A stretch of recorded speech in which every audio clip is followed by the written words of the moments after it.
Friends, नमस्कार। आप सभी का स्वागत करती हूँ अपने चैनल हिंदी प्रोफेशनल बीबीजी में। आज की कविता है कैदी और कोकिला, जिसके कवि हैं माखनलाल चतुर्वेदी। सबसे पहले कविता परिचय देखते हैं कि कविता के माध्यम से कवि क्या कहना चाहता है। तो इस कविता के माध्यम से कवि ने कोयल को अपनी भावनाओं को व्यक्त करने का साधन बनाया है। कवि जेल में एकाकी और उदास जीवन व्यतीत करता है और कवि कोकिल से अपने मन के दुख, असंतोष एवं अंग्रेजी शासन के प्रति अपने क्रोध को प्रकट करता है। कवि जेल से ही कोयल के माध्यम से स्वतंत्रता सेनानियों को अपना संदेश पहुंचाना चाहता है। पहला अवतरण पढ़ते हैं इसका।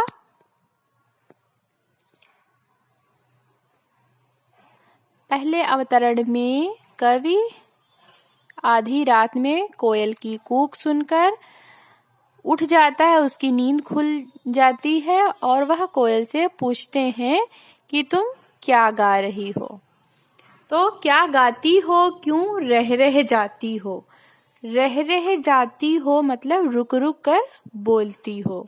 तो कवि कहता है, हे कोयल, तुम मुझे बताओ कि तुम क्या गा रही हो। तुम गाते गाते बीच में रुक जाती हो। कोयल बोलो तो, और तुम्हारी मधुर आवाज मेरे कानों में अमृत घोल रही है। कोयल जब अपना गाना शुरू करती है, कूकना शुरू करती है, तो कोयल की आवाज सभी को बहुत प्रिय लगती है। तो कवि भी कहता है कि तुम्हारी मधुर आवाज मेरे कानों में अमृत घोल रही है। मैं तुम्हारे इस समय बोलने का अर्थ नहीं समझ पा रहा हूँ, क्योंकि कोयल जो है वो दिन में कूकती है और यहाँ पर कोयल क्या है, आधी रात में ही कूकने लगती है। तो कवि को अचंभा होता, आश्चर्य होता है। कवि नहीं समझ पा रहा है कि तुम इस समय तुम्हारे बोलने का क्या अर्थ है, यह मैं समझ नहीं पा रहा हूँ। तो कोयल से ही पूछता है, कोकिल बोलो तो, क्या लाती हो। क्या लाती हो मतलब क्या संदेश लाई हो। तो तुम मुझे बताओ तो सही, तुम क्या संदेश देना चाहती हो। संदेशा किसका है, कोकिल बोलो तो, तुम्हें या किसने भेजा है और तुम किसका संदेश लेकर के यहाँ आई हुई हो। ऊंची काली दीवारों के घेरे में, डाकू चोरों बटमारों के डेरे में। तो कवि क्या कहता है कि इस कारावास की दीवारें कैसी हैं, ऊंची हैं और काली हैं। चारों ओर घनघोर अंधकार है और इस जेल में कैसे लोग हैं, अधिकतर कैदी हैं, चोर डकैत हैं और बटमार जो राह चलते लोगों को लूटते हैं। ऐसे लोग यहाँ पर सजा काट रहे हैं और यहाँ जीने को देते नहीं पेट भर खाना, मरने भी देते नहीं तड़प रह जाना। और जेल में क्या होता है, यहाँ इतना खाना भी नहीं मिलता जिसे खाकर मनुष्य अपना जीवन बचा सके। हम इस जेल में न मर रहे हैं और न जी पा रहे हैं, अर्थात हम मरकर भी इस जेल से छुटकारा नहीं पा सकते, न सुख से जी सकते हैं। तो कवि क्या कहता है, जीवन भर अब दिन रात कड़ा पहरा है, शासन है या तम का प्रभाव गहरा है। और कवि क्या कहता है कि यहाँ जेल के कर्मचारी हम पर कड़ा पहरा भी रखते हैं। चारों ओर गहन अंधकार और निराश वातावरण फैला हुआ है। कहीं भी आशा की कोई किरण दिखाई नहीं देती, कोई एक भी किरण आशा की दिखाई नहीं देती कि हम इस जेल से बाहर मुक्त होंगे, निकलेंगे। हिमकर निराश कर चला रात भिखारी, और हिमकर अर्थात चंद्रमा भी अपना रात का सफर तय करके चला गया।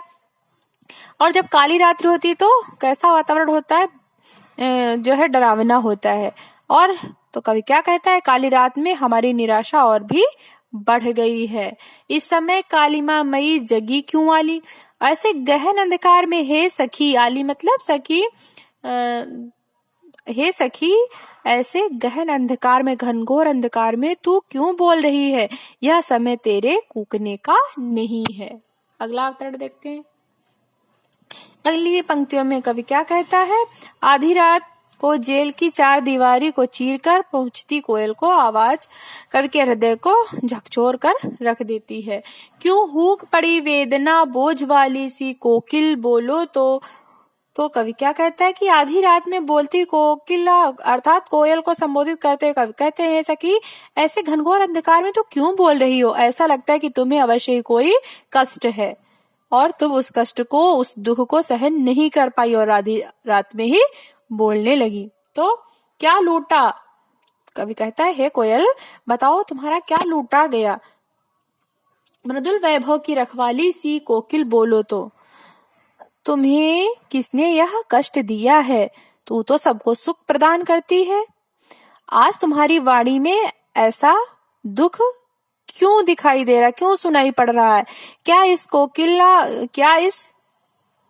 तुम तो मृदुल वैभव की अर्थात तुम तो मीठा बोलने वाली हो, परंतु आज तुम्हारे वाणी में यह कष्ट क्यों दिखाई दे रहा है। कोयल बताओ तो क्या हुई बावली अर्धरात्रि को चिखी, क्या तुम्हारा बावली अर्थात पागल हो गई हो, अर्थात तुम्हारा मानसिक संतुलन खराब हो गया है तो आधी रात को तुम चीख पड़ी हो। इस तरह से प्रश्न कवि कर रहा है। कोकिल बोलो तो किस दावानल की ज्वालाएं हैं दिखी, क्या जंगल में आग की लपटें दिखाई दी हैं, जिसे देखकर तू विनाश की आशंका से डर गई है और आधी रात में ही कूकने लगी हो। इस प्रकार से प्रश्न कवि करता है। क्या देख न सकती जंजीरों का गहना, और कवि के हाथ पैरों में हथकड़ियां पड़ी हैं तो कवि कहता है कि हे कोयल तुम हमारे पैरों में पड़ी हुई इन बेड़ियों को देख रही हो, हम इन बेड़ियों से घबराने वाले नहीं हैं। हथकड़ियां क्यों, ये ब्रिटिश राज का गहना, और ये हथकड़ियां नहीं है बल्कि ये तो अंग्रेजी राज का हमारे लिए गहना है, जेवर है। कोल्हू का चर्रक चूं जीवन की तान, मिट्टी पर उंगलियों में लिखे गान।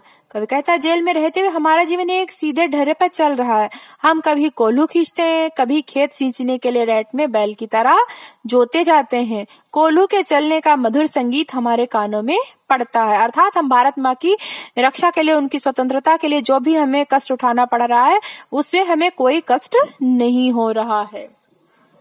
मिट्टी पर उंगलियों के लिखे गान हूँ, मोट खींचता लगा पेट पर जुआ। और कवि क्या कहता है, चरक जो भी हमने बताया था ना, कोल्हू के चलने की आवाज और लिखे गान परिश्रम का फल। अच्छा, जुआ मतलब होता है मोट, और जुआ जुआ मतलब होता है लकड़ी का बना हुआ जिसे बैल अपने कंधों पर खींचते हैं, तो इस तरह से रखकर बैल जो है खींचते हैं।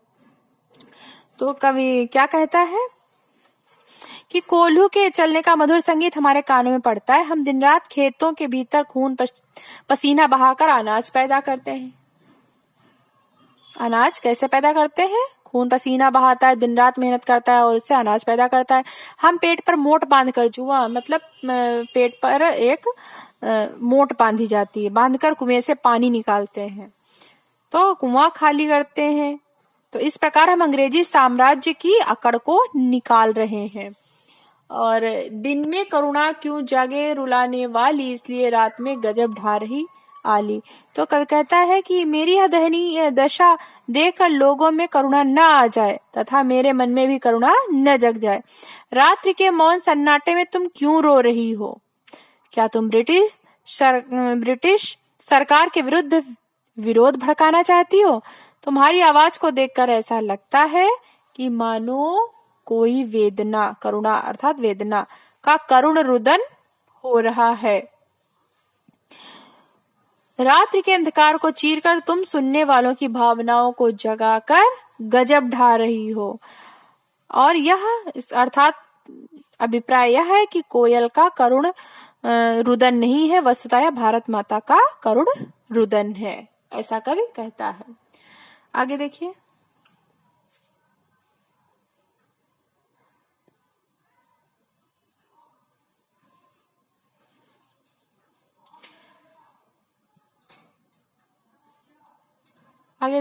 काली तू रजनी भी काली, शासन की करनी भी काली, काली लहर कल्पना काली, मेरी काल कोठरी काली। सब कुछ काला काला बता रहा है कवि। तो कवि कहता है, कोयल से कहता है कि तू भी काली है और यह रात्रि भी काली है, अंग्रेजी शासन के कार्य भी काले हैं, कहीं भी कोई आशा की किरण दिखाई नहीं देती। ब्रिटिश शासन की दमनकारी नीतियों के कारण चारों ओर निराशा फैली हुई है। चारों ओर आशा की किरण कहीं भी दिखाई नहीं देती है, चारों ओर निराशा ही निराशा दिखाई देती है। और सभी व्यक्ति अपने मन में अनेक चिंताएं लिए हुए जी रहे हैं। उनके हृदय में क्या है? डर भरा हुआ है, डर व्याप्त है। तो कवि क्या कहता है कि यहाँ सब कुछ क्या है? काला काला है। जिस काल कोठरी में मैं कैद हूं वह भी काली है। कैदियों की टोपी काली, कमली काली, मेरी लौह श्रृंखला काली, पहरे की हुंकृत भी ब्याली, तिस पर है गाली ए आली। यहाँ जो है कैदियों की टोपियां भी काले रंग की हैं, हमें ओढ़ने और बिछाने के लिए जो कंबल दिए गए वो भी काले हैं, और जिन लोहे की जंजीरों में मैं जकड़ा हूँ वह भी काली हैं। पहरेदार और संतरी रात में पहरा देते हैं, उनकी तीखी आवाजें भी हमारे कानों में काली नागिन की तरह डसती हैं। हुंकृति सी ब्याली, अर्थात ब्याली मतलब नागिन, नागिन की तरह डसती हैं। और ये पहरेदार गालियां देकर हमारा अपमान करते हैं, उनकी कठोर गालियां हमारे हृदय को घायल कर देती हैं। आगे देखिए, तो कवि क्या कहता है कि इस काले संकट सागर पर मरने की मदमाती, कोकिल बोलो तो अपने चमकीले गीतों को क्यों कर हो तैराती। कोकिल बोलो तो, कोयल जब अपने स्वर में बोलती है तो ऐसा लगता है मानो वह शत्रु से जूझने की प्रेरणा दे रही हो। तो इस प्रकार नाव से समुद्र पार करने का साहस अनूठा होता है। भैया, नाव से अगर समुद्र तो कितना लंबा चौड़ा होता है, उसको पार करना एक अनोखा कार्य होता है। तो उसी प्रकार से कोयल गीत गाकर अपने अनूठे साहस का परिचय दे रही है। उसके गीत जो है कोयल के, वे एक अनूठे साहस का परिचय दे रहे हैं। तो कवि जो है कोयल के गीतों की सराहना करता है।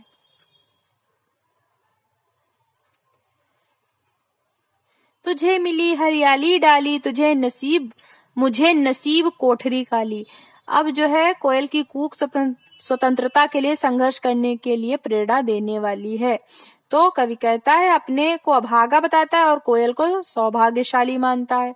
तो जेल की अंधेरी कोठरी में बंद कवि कोयल को संबोधित करते हुए कहता है कि तेरा निवास हरी हरी डालियों वाले वृक्षों पर है। तुझे मिली हरियाली डाली, तू कहाँ रहती है? हरी हरी डालियों पर रहती है, वृक्षों पर रहती है। तू इन वृक्षों से आजादी के साथ घूमती है। और मुझे नसीब कोठरी काली, मेरे भाग्य में तो यह दम घोटने वाली जेल, अंधेरी काली कोठरी ही मिली है। मेरा नभ भर में संचार में तेरा नभ भर में संचार, नभ भर अर्थात पूरे आसमान में तू घूमती है, तो पूरे आकाश में तू इधर उधर विचरण करती है। मेरा 10 फुट का संसार, और मेरा जीवन कैसा है? यह 10 फुट की अर्थात छोटी कोठरी में ही सिमट कर रह गया है। तेरे गीत कहावे वाह रोना भी है मुझे गुनाह, देख विषमता तेरी मेरी बजा रही तिस पर रड़ भेरी। जब तुम अपने पंचम स्वर में मस्ती के साथ गाती हो तो सारा संसार वाह वाह कर उठता है।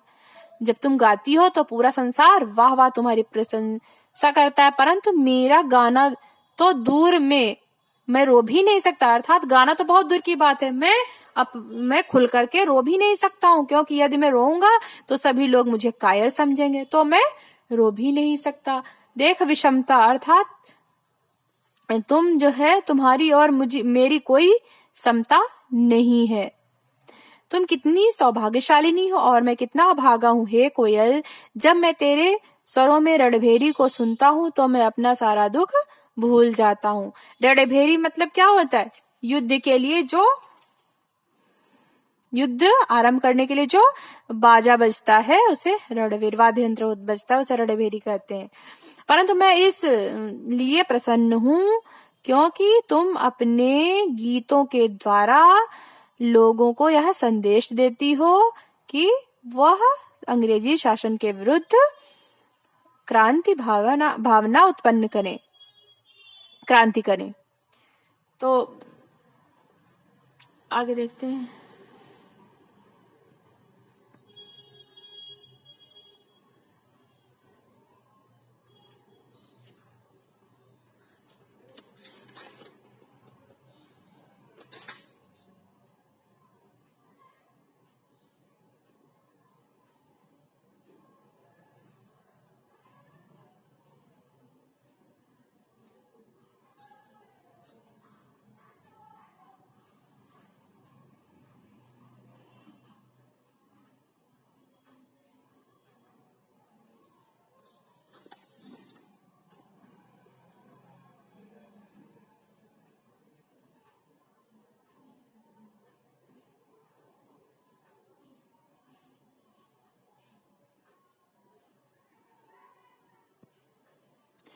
तो कवि क्या कहता है कि इस हुंकृत पर, हुंकृत मतलब कोयल का जो कूकना है, तो वो रणभेरी के समान है। तो कवि कहता है कि मेरे मन में ऐसी भावनाएं उठ रही हैं, अपनी कृति से और कहो क्या कर दूं कोकिल बोलो तो। कवि कहता है कि मेरे मन में ऐसी भावनाएं उठ रही कि मैं भी तेरे इस स्वर के साथ अपना स्वर मिला सकूं, स्वर का योगदान दूं। ऐसा करके मैं तुम्हारे सशक्त स्वर को और भी अधिक शक्तिशाली बनाना चाहता हूँ। कोकिल बोलो तो मोहन के व्रत पर, मोहन किसको कहा गया? गांधी जी को। तो कवि कहता है मैंने भी गांधी जी के सपनों को साकार करने का व्रत लिया है, अर्थात देश को स्वतंत्र कराने का सपना मैंने भी देखा है। प्राणों का आसव किसमें भर दूं कोकिल बोलो तो। मैं अपने गीतों और लेखों से देशवासियों को जागृत करना चाहता हूँ, ऐसा कवि कह रहा है। तो काव्य सौंदर्य देखते हैं इसका। कवि कोयल की तुलना में अपने को असहाय पाता है, अर्थात कोयल को वो सौभाग्यशाली समझता है और अपने को भाग्यहीन समझता है, परंतु वह उसके स्वर से अपने हृदय में संघर्ष करने की शक्ति भरता है। जब कोयल का वह संदेश सुनता है तो उसके मन में क्रांति की भावना और भी तेज हो जाती है। वह अपनी कविता से कोयल के स्वर को और संघर्ष में बनाना चाहता है और देशवासियों को जो है स्वतंत्रता की ज्वाला भड़काने का संदेश देता है, क्रांति का संदेश देता है। ये लास्ट अवतरण था। तो इस तरह से यह कविता जो है हमारी पूरी हुई है। धन्यवाद।